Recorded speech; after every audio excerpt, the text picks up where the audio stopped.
పోలవరం కాల్వ నుంచి గోదావరి నీటిని ఏలేరులోకి అనుసంధానించే సుయీస్ నిర్మాణ పనులను జగ్గంపేట ఎమ్మెల్యే టీడీడీ బోర్డు సభ్యులు జ్యోతుల నెహ్రూ మంగళవారం కిర్లంపూడి మండలం కృష్ణవరం వద్ద రైతులతో కలిసి పరిశీలించారు. ఈ సందర్భంగా ఆయన మాట్లాడుతూ గత తెలుగుదేశం ప్రభుత్వ హయాంలో ఏలేరు గోదావరి అనుసంధాన సుయాయి నిర్మాణం ప్రారంభమైందని, అనంతరం వైసీపీ ప్రభుత్వం దానిని నిలిపివేసిందని తెలిపారు. కూటమి ప్రభుత్వం ఏర్పడిన తరువాత పనులు వేగవంతమయ్యాయని చెప్పారు.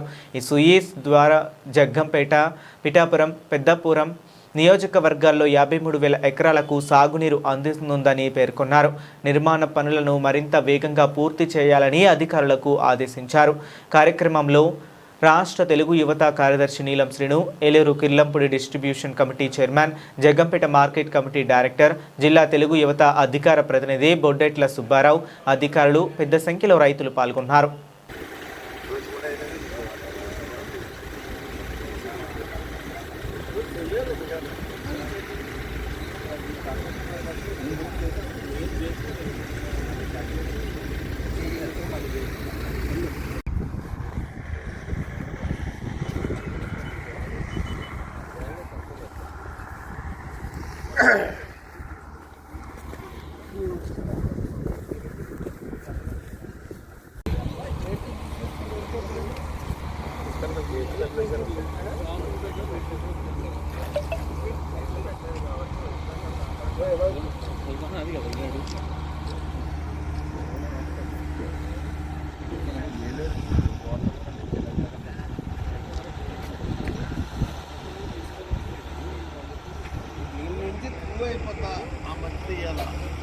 స్నాప్ వేస్తారండి.